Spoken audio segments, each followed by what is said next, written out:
Assalamualaikum warahmatullahi wabarakatuh. Alhamdulillahilladzi la yansa man dzakara. Alhamdulillahilladzi la yudayyi'u man syakara. Alhamdulillahilladzi la yukhayyibu man raja'. Alhamdulillahilladzi yajzi bihil ihsani ihsana wa bisabri najata wa ghufrana. Asyhadu an la ilaha illallah wa asyhadu anna Muhammadar Rasulullah. Allahumma salli ala sayyidina Muhammad wa ala alihi wa sahbihi wa man tabi'ahum ila yaumiddin, amma ba'du. Alhamdulillah, Bapak Ibu sekalian, kita diberikan kesehatan, kita diberikan kemudahan, diberikan nikmat iman, nikmat Islam, sehingga kita bisa hadir pada pagi hari ini. Mari kita syukuri nikmat ini. Semoga Allah menambahkan nikmat hidayah, kekuatan, sehingga kita bisa terus istiqamah. Amin ya rabbal alamin. Baik, kita lanjut. Muamalah itu selalu kemudian didasari oleh akad. Akad ini perjanjian, keterikatan seseorang dalam aktivitas dia dengan orang lain.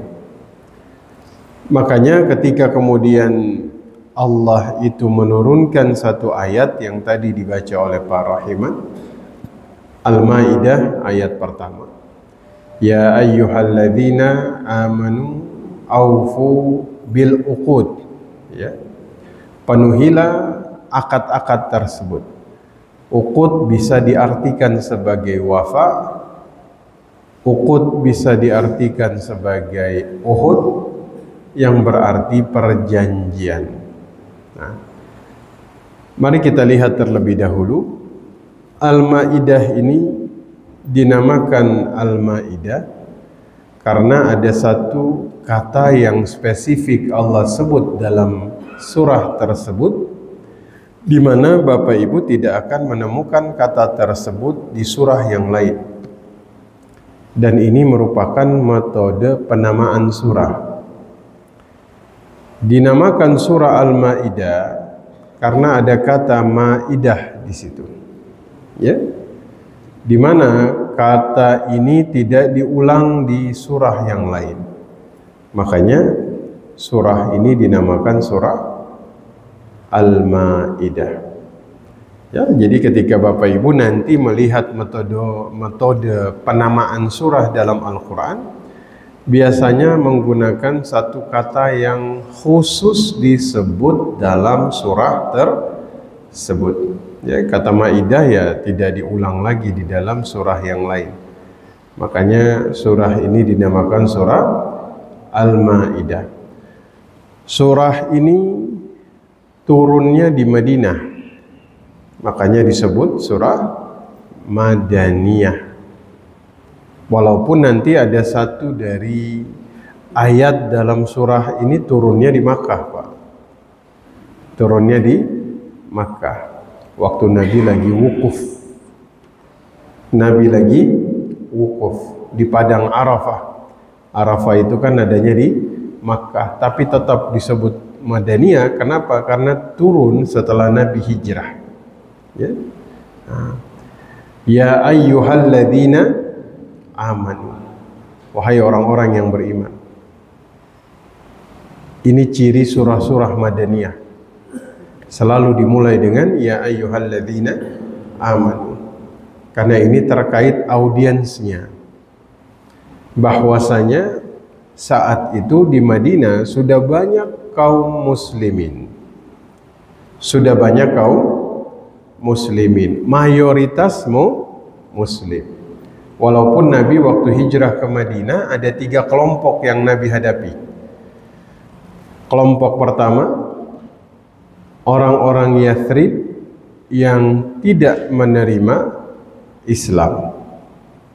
Kelompok kedua, Yahudi yang jelas-jelas menentang Islam. Kelompok ketiga, kaum Ansar atau orang Yathrib yang menerima Islam. Nah, tapi kemudian mayoritas itu beriman, makanya dimulai dengan ya ayyuhalladzina amanu. Kalau ayat-ayat Makkiyah itu ya ayyuhan nas, wahai manusia, ya, karena audiensnya itu masih lebih banyak orang musyrik, ya. Maka Bapak Ibu sekalian yang dimuliakan Allah Subhanahu wa taala, ini surah terakhir yang turun. Surah yang terakhir. Jadi dalam rangkaian ayat-ayat yang Allah turunkan, surah-surah yang Allah turunkan, Al-Maidah ini termasuk surat yang terakhir turun. Makanya nanti Al-Maidah yang terakhir yang Allah turunkan, al-yauma akmaltu lakum dinakum. Nah, itu ayat terakhir yang turun dari Al-Qur'an. Nah, maka Bapak Ibu sekalian, Al-Maidah ini memang paling banyak membahas tentang masalah hukum, masalah fikih. Jadi ketika kemudian dibahas tentang masalah hukum dan fikih, itu paling banyak ada di dalam surah Al-Maidah, tentang halal, tentang haram. Yang menarik justru Allah membuka dengan perintah, ya ayyuhalladzina amanu aufu bil uqud. Maka penuhilah akad-akad tersebut, penuhilah janji-janji kalian. Nah, dalam muamalah ini kan kita tuh sebenarnya terikat dengan akad. Baik kita pedagang, akad, ya. Baik kita pebisnis, akad. Baik dalam mudharabah, akad. Baik dalam syirkah, semuanya didasari oleh akad. Maka perintah dari Allah, penuhilah akad-akad tersebut, ya. Nah, ini menjadi konsep yang kemudian Allah perintahkan di dalam Quran. Jadi Bapak Ibu kalau mau, ya, Bapak Ibu mau mengukur kira-kira iman kita ini sampai di mana, itu bisa diukur dari muamalah kita terkait akad yang kemudian kita penuhi. Ya, contoh akad kita misalnya 100%, yang kita penuhi hanya 50%, berarti iman kita segitu. Ya. Kita berakad dengan orang lain misalnya, yang kita penuhi hanya 75% dari akad dengan sengaja, berarti iman kita cuma segitu. Cara mengukur iman seseorang adalah dengan cara mengukur sejauh mana dia memenuhi akad atau kontrak yang kemudian sudah disepakati dengan orang lain. Ya. Kenapa kemudian Allah perintahkan kita, ya, dalam muamalah itu penuhi akad yang sudah kemudian kalian ini kan, karena bahaya Bapak Ibu. Orang itu kalau tidak memenuhi akad, maka dia bisa terjatuh dalam satu situasi keadaan yang kemudian membahayakan dia. Dalam satu riwayat Bapak Ibu sekalian, ya, diceritakan tentang ini orang statusnya mujahid. Statusnya apa? Mujahid. Siapa itu yang disebut mujahid? Orang-orang yang berjihad di jalan Allah. Statusnya itu luar biasa karena jihad termasuk satu amalan yang paling tinggi di dalam syariat Islam. Kita akan lihat bagaimana seorang mujahid keluar dari akad. Oke, dia menyelisihi akad. Ini terjadi di zaman Muawiyah. Di zaman Muawiyah, ya. Muawiyah itu mengirim satu pasukan, di mana dalam pasukan ini dipimpin oleh Abdurrahman bin Khalid bin Walid, putra dari Khalid bin Walid, ya. Nah, pasukan ini mendapatkan kemenangan, ya. Seperti biasa nanti ghanimahnya akan dibagi, ya. akan dibagi. Saat itu ada seorang mujahid, satu dari pasukan yang dikirim Muawiyah ini, dia berkhianat dengan cara dia menyembunyikan sebagian dari harta ghanimah, jumlahnya 100 dinar. Jumlahnya 100 dinar. Berarti dia keluar dari kesepakatan. Oke? Nah, saat itu Bapak Ibu sekalian, ini pasukannya udah bubar semua. Ya, ini mujahid dalam perjalanan dia menyesal. Dia menyesal. Dia ingin, wah ini saya keluar dari akad. Saya berkhianat, saya tidak amanah.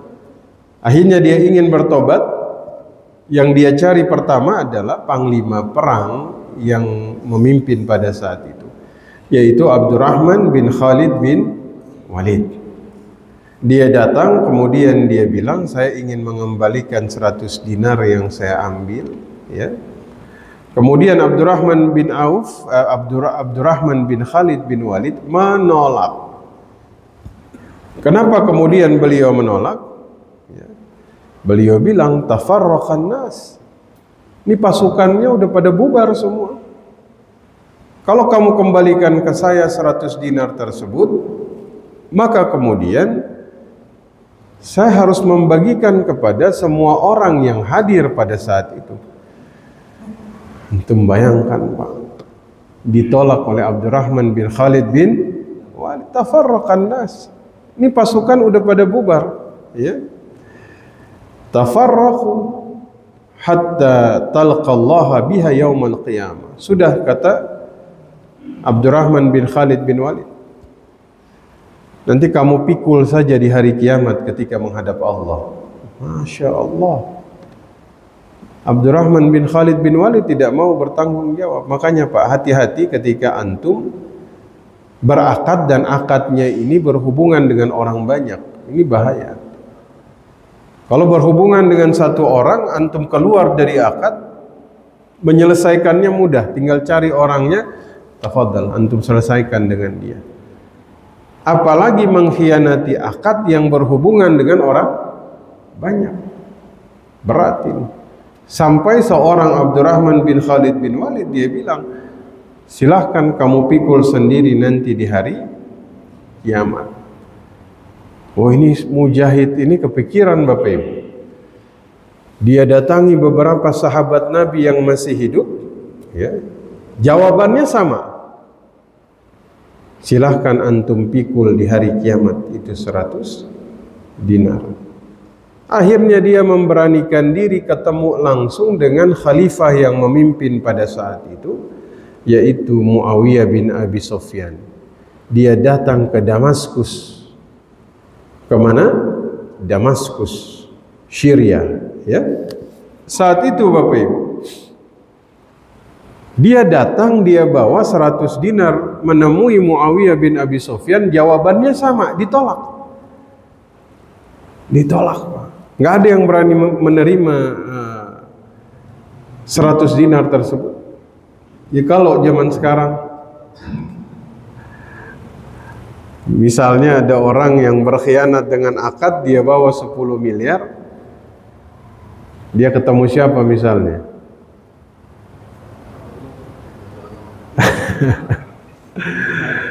Ya, misalnya dia ketemu apa istilah kita ya, aparat hukum misalnya. Aneh mau tobat, ini ada 10 miliar, ya mungkin diterima. Dan nggak disampaikan. Ini dulu tuh ditolak semuanya Pak. Sampai akhirnya Bapak Ibu sekalian, ini mujahid, inna lillahi wa inna ilaihi raji'un. Dia mengatakan kalimat ini ketika dia keluar dari Muawiyah bin Abi Sufyan. Dia merasa nggak menemukan jalan untuk menyelesaikan ini. Sampai akhirnya dia ketemu seorang ulama, Abdullah Al-Saksaki. Dia tanya, bagaimana cara saya menyelesaikan ini? Saya tidak mampu memikul 100 dinar ini di hari kiamat. Maka dikatakan oleh beliau, idhab ila Muawiyah faqala lahu, kamu kembali menemui Muawiyah, katakan kepada dia, ya, terima 1/5-nya, yaitu 20 dinar. Sisanya, jadi fadfa' lahu 20 dinar. Kasih kepada Muawiyah untuk taruh di kas negara 20 dinar. Sisanya 80 dinar yang ada di tanganmu, fatasaddaqa biha, sedekahkan semuanya, ya, atas nama semua pasukan yang ikut di ekspedisi yang kamu ikuti tersebut. Semoga Allah terima taubatmu. Allah Maha tahu siapa-siapa yang ikut, di mana tempat tinggal mereka. Akhirnya dia lakukan saran ini, baru dia tenang. Seorang mujahid tidak amanah, tidak ada dispensasi sama sekali. Status kesolehan kita tidak memberikan privilege untuk kemudian kita menzalimi orang lain. Tidak ada sama sekali.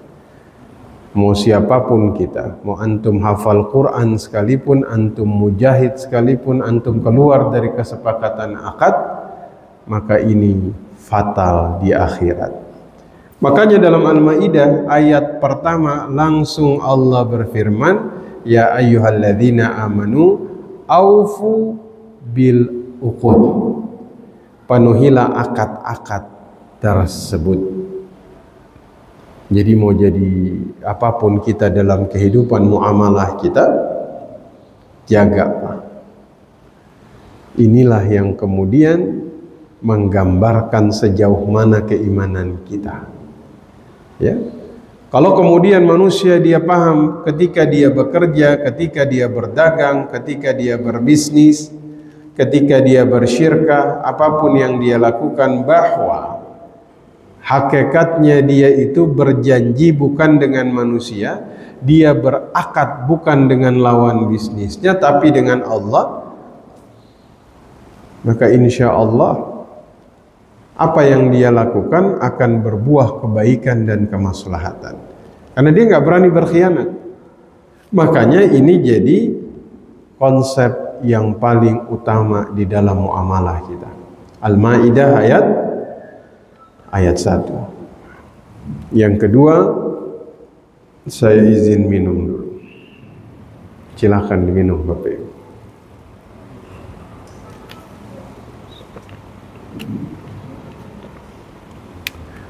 Jadi kalau kita perhatikan satu persatu, syariat yang paling sempurna Islam.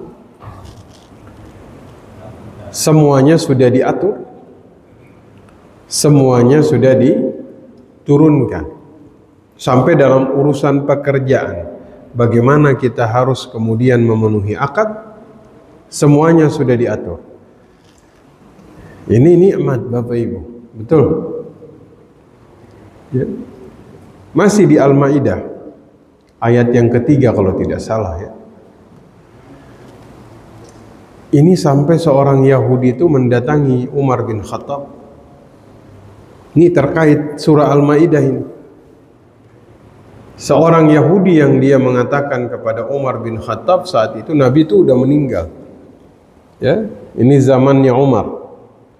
Dia datang terus dia bilang begini, ya Amirul Mu'minin, ayatun fi kitabikum taqra'unaha. Ada satu ayat dalam Quran yang sering kalian baca. Saya sering mendengar kaum muslimin mengulang-ulang ayat ini. Ya. Lau alaina ma'asyaral yahud nazalat, andai ayat itu dia turun kepada kami bangsa Yahudi, latakhadna dzalikal yaum id, maka hari ayat itu turun akan kami jadikan hari raya. Tuh, berarti Yahudi ini merasa nih ayat kalau dia turun kepada kami, kami jadikan hari raya. kami akan mensyukuri hari di mana ayat itu diturunkan jika dia turun kepada kami. Sayang dia nggak turun kepada kami. Ayat ini turun kepada kalian, bukan kepada kami. Kata Umar, ayu ayat? Ayat yang mana?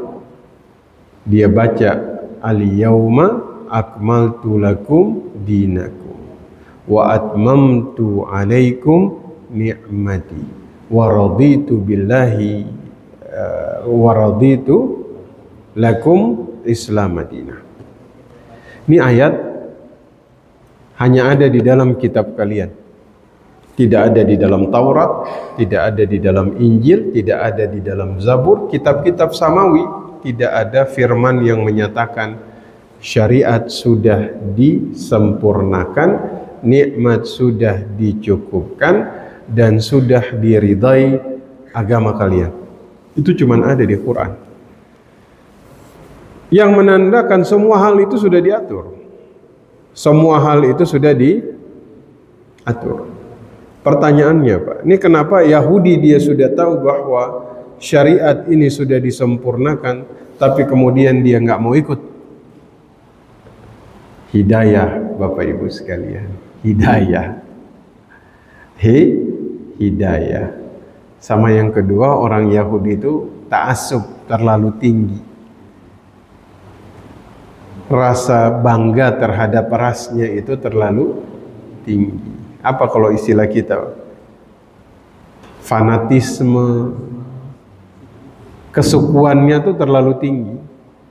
Makanya kita tuh kalau terlalu fanatik terhadap kesukuan, itu pasti akan memunculkan keburukan. Ya samalah kayak Abu Jahal.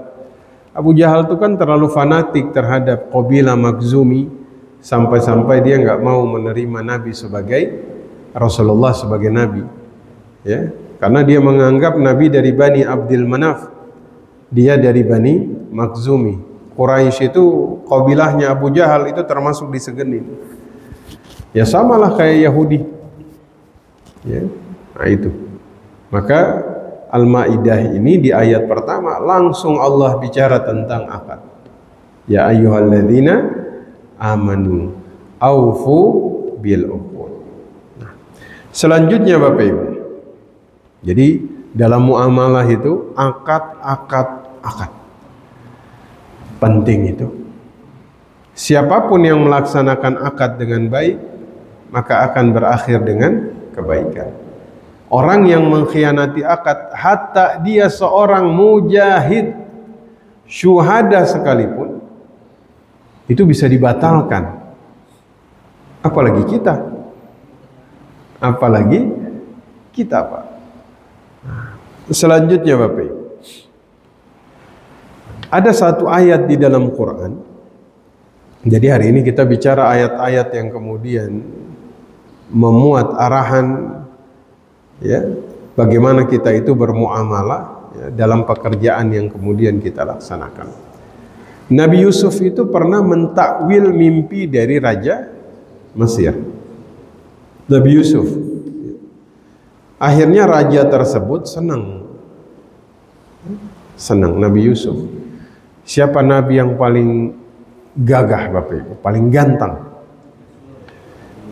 Nabi Yusuf? Salah. Nabi Adam. Ya. Nabi Adam. Itu kelihatan waktu Nabi Mi'raj. Kata Nabi, Nabi Yusuf tuh hanya dikasih setengah gantengnya Nabi Adam. Hanya setengah gantengnya Nabi Adam. Nabi Adam tuh paling gagah. Ya. Nah, Nabi Yusuf tuh mentakwil mimpi dari Raja Mesir. Akhirnya rajanya memuji Nabi Yusuf alaihissalam. Kemudian Bapak Ibu sekalian, Nabi Yusuf tuh dikasih apa? Dikasih jabatan lah, dikasih posisi di Mesir saat itu. Mungkin Bapak Ibu bisa lihat nanti ini ayat berapa ya di surah Yusuf. Innakal yawma ladaina makinun amin. innakal yawma ladaina makinun amin. Kira-kira kamu mulai hari ini menjadi seseorang yang punya apa? Makinun amin. Posisi yang apa? Dikasih posisi yang terpercaya lah. Ya, posisi yang terpercaya. Makanya Nabi Yusuf itu akhirnya surah Yusuf 54 sampai 55. Nabi Yusuf kan saat itu beliau dijadikan apa? Bendahara ya Pak ya? Bendahara ya. Ij'alni ala khazainil ardi. Khazainil ardi. Ij'alni ala khazainil ardi. Inni hafizun alim. Inni hafizun alim. Garis bawahi itu Pak. Inni hafizun alim. Kata Nabi Yusuf, jadikan saya apa? Khazainul ardi, bendahara, orang yang menjaga harta. Kenapa? Karena saya hafizun alim, orang yang bisa menjaga dan orang yang alim, berpengetahuan.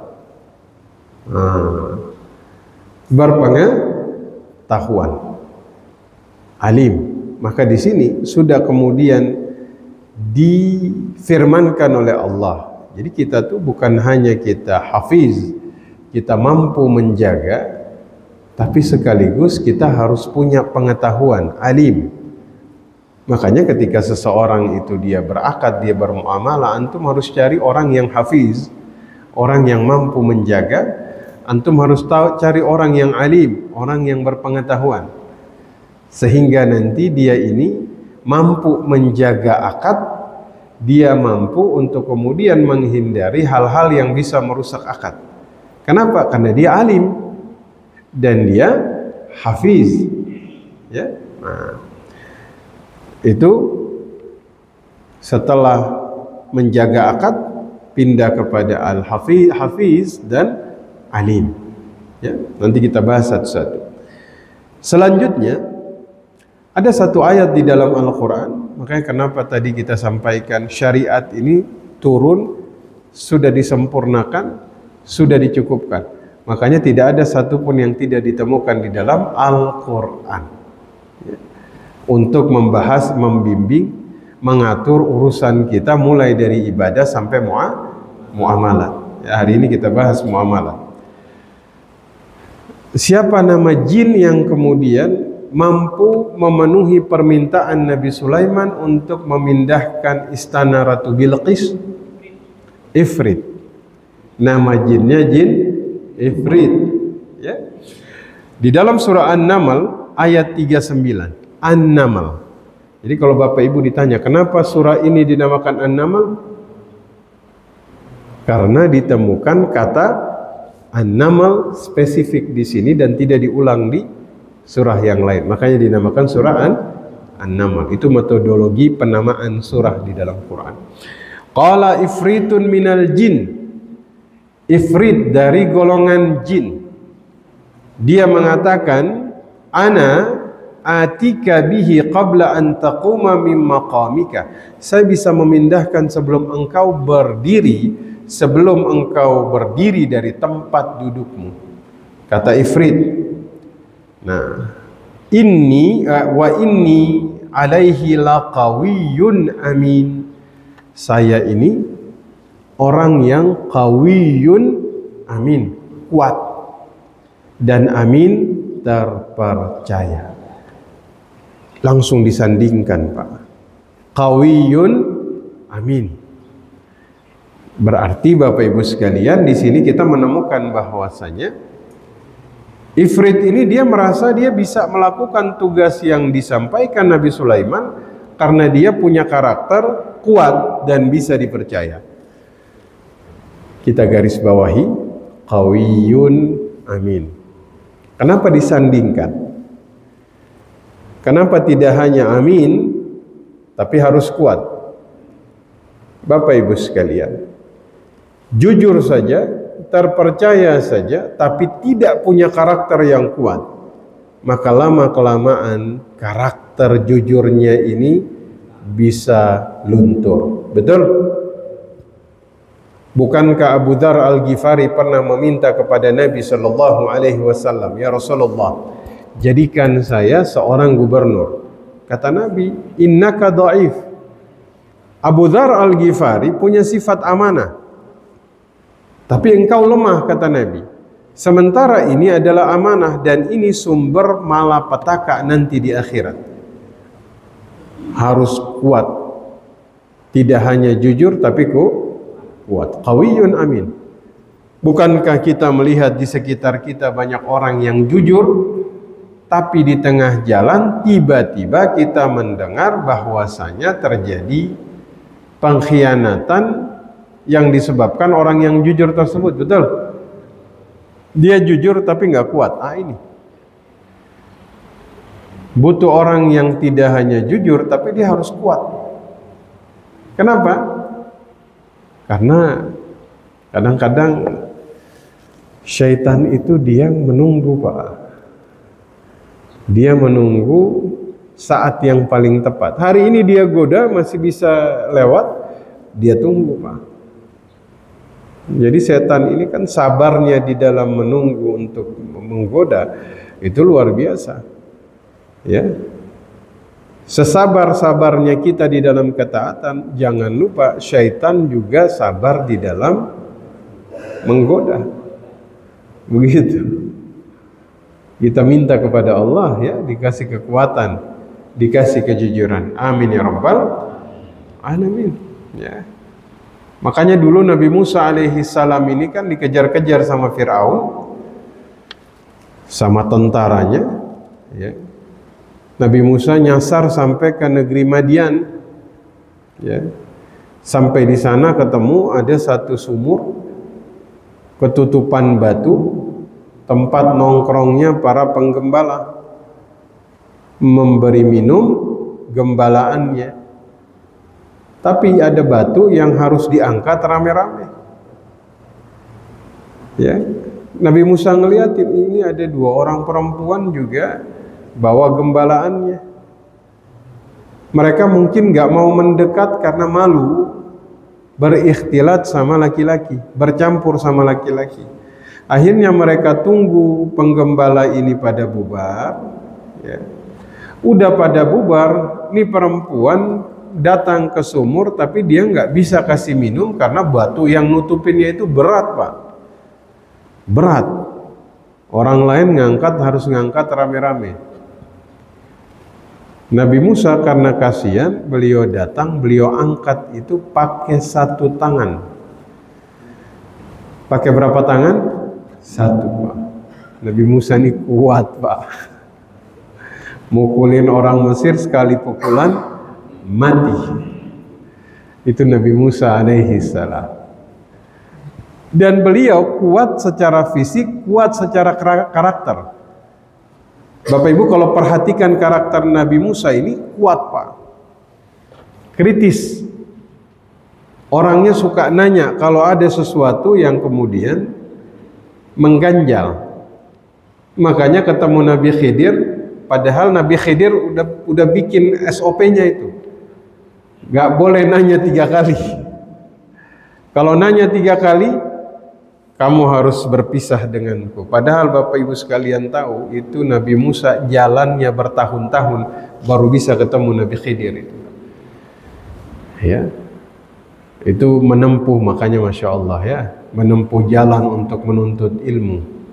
Ya, itu luar biasa. Wa amdiya huqubah, Masya Allah, luar biasa. Mungkin orang berpikir, saya udah jalan jauh-jauh sampai di sini, udah jauh sampai di sini, bertahun-tahun saya jalan, safar, terus orangnya bilang nggak boleh nanya lebih dari 3 kali, nggak boleh nanya sampai 3 kali, mungkin saya akan menjaga, nanya satu pun tidak akan saya gunakan, kecuali untuk hal-hal yang betul-betul penting, betul? Nabi Musa nggak tahan, cuman dalam beberapa saat, kuota pertanyaan 3 sudah habis. Ya itulah Nabi Musa. Ya, karakternya tuh kuat sekali. Akhirnya dua anak perempuan ini, dua wanita ini datang kepada ayahnya, kemudian bilang kepada ayahnya dalam surah Al-Qasas ayat 26, Bapak Ibu bisa lihat Al-Qasas ayat 26, qalat ihdahuma, salah satu di antara mereka berdua mengatakan, ya abatista'jirhu, wahai ayahku, pekerjakan dia, laki-laki ini. Kenapa? Inna khaira man ista'jartal qawiyyul amin. Orang yang pantas mendapat amanah pekerjaan adalah orang yang qawiyyul amin. Ini pemuda ini sudah dia jujur, dia kuat. Ya, sudah dia jujur maka dia kuat. Maka di sini adalah arahan, aturan bahwa kita tuh tidak harus hanya jujur saja, tapi kita harus apa? Kita harus kuat. Ya. Mari kita ulang dari awal. Penuhi akad, Al-Maidah ayat 1. Yang kedua, hafizun alim, surah Yusuf 5455 kalau tidak salah ya. Kemudian yang ketiga, qawiyyun amin. Ya, jadi Bapak Ibu harus kemudian mengenali karakter dari lawan bisnisnya, harus mengenali apa hal-hal yang ini harus kita temukan. Ya, contoh Pak, ada orang jujur, oke, dia berakad, ya, saya DP, oke, harga 10 juta, DP 2 juta, berarti tinggal berapa? 8 juta. Ini orang amanah, amin. Tapi di tengah jalan dia ketemu pembeli yang lain. Pak Rohiman nawar berapa? 10 juta. Ya, oke, udah DP 2 juta. Antum balikin DP-nya, ana bayar 12 juta sekarang langsung. Gimana menurut antum? Lanjut sama Pak Rohiman 10 juta udah terima DP 2 juta, atau batal dengan Pak Rohiman antum terima yang 12 juta dibayar cash?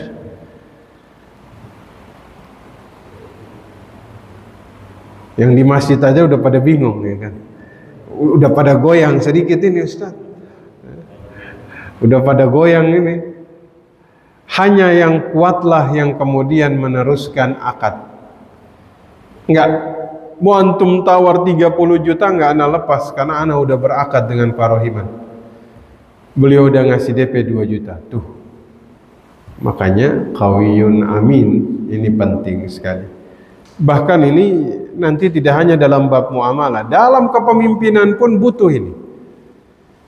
Qawiyyun amin, kuat dan amanah. Mudah-mudahan kita jadi orang yang kuat dan orang yang amanah. Ya, bahkan malaikat Jibril ditugaskan oleh Allah Subhanahu wa taala sebagai perantara wahyu, ya, antara Allah dengan para rasul, karena punya karakter ini, ya. At-Takwir 19 sampai 21. At-Takwir 19 sampai 21, ya. Innahu laqaulu rasulin karim, sesungguhnya Al-Quran itu betul-betul kemudian laqaulu rasulin karim dzi quwwatin inda dzil arsyil makin, benar-benar firman Allah yang didapatkan dari utusan yang mulia Jibril, yang punya kekuatan, ya, punya kekuatan, ya, dzil arsyil makin, di sisi Allah, ya, Subhanahu wa ta'ala, arsyil makin, tempat yang tinggi, muta'in thumma amin. Dia itu orang yang di kalangan malaikat dia ditaati. Muta'in itu artinya dia ditaati, ya. Malaikat itu semua tunduk kepada dia, ya. Maksudnya malaikat itu ikut semua perintah Allah melalui malaikat Jibril, thumma amin, dan dia juga kemudian percaya, ya. Masya Allah. Mari kita coba simpulkan dari yang awal tadi. Satu, memenuhi akad, Ini penting sekali. Yang kedua, ya, dia punya kemampuan, alim, ya, sesuai dengan bidangnya. Dia punya kemampuan sesuai dengan bidangnya. Maka Bapak Ibu, ada seorang sahabat saya, abang lah, udah masuk tuh abang, usianya jauh di atas saya. Ustadz, saya ini menekuni bidang saya ini sampai beliau itu suksesnya luar biasa. Beliau bilang, mendingan saya dari dulu tuh punya prinsip, saya mengasah pisau yang sama selama puluhan tahun, makanya pisau ini dia jadi tajam. Bapak Ibu paham ya? Beliau menekuni satu bidang dan ditekuni sampai sedetail-detailnya, fokus di situ, istiqamah di situ, sampai keahlian beliau dalam bidang ini luar biasa. Ya, kalau kadang kita kurang sabar, masih di bidang ini, hasilnya belum terlihat, pindah ke bidang lain. Akhirnya keahlian kemampuan kita pada tumpul di setiap bidang, begitu ya. Ya, takhasus, ya, alim.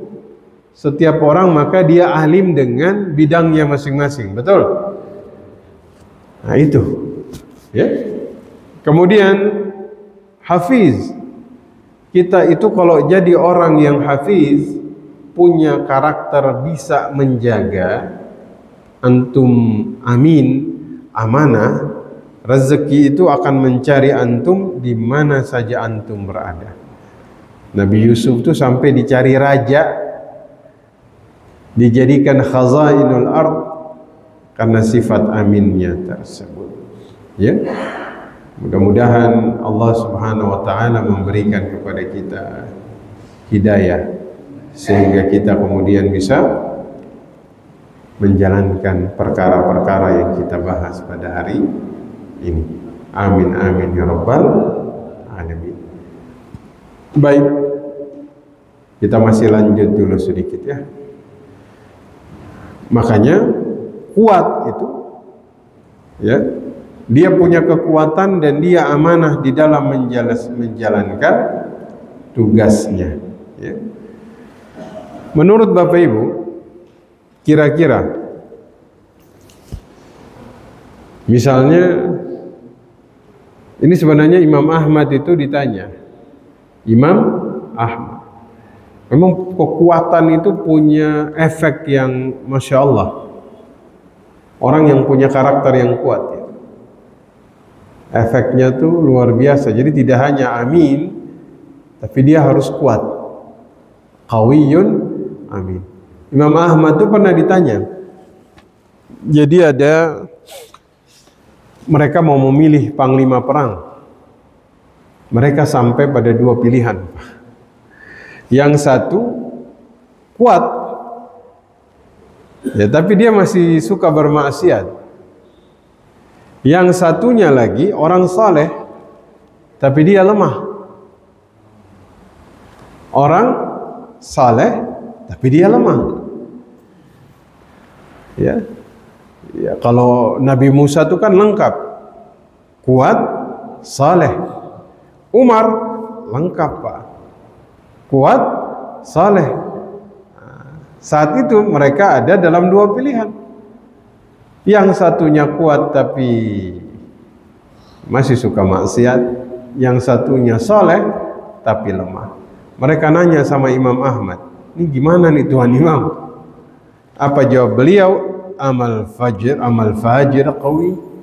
Seseorang yang ya ini dia masih suka berbuat maksiat, ya, tapi dia kuat, maka kekuatannya akan membawa apa? Kebaikan bagi muslimin. Menurut Imam Ahmad ya, ya mungkin dia masih suka berbuat dosa tapi dia kuat. Sifat kuatnya ini menguntungkan nanti kaum muslimin.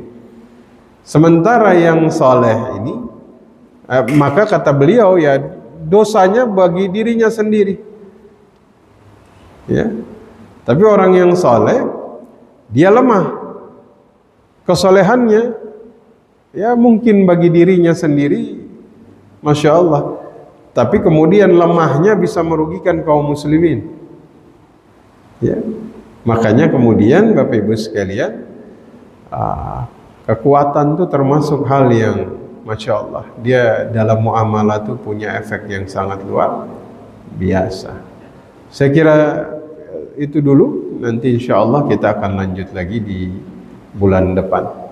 Masih lanjut ini, belum beres, belum selesai. Ya, silakan.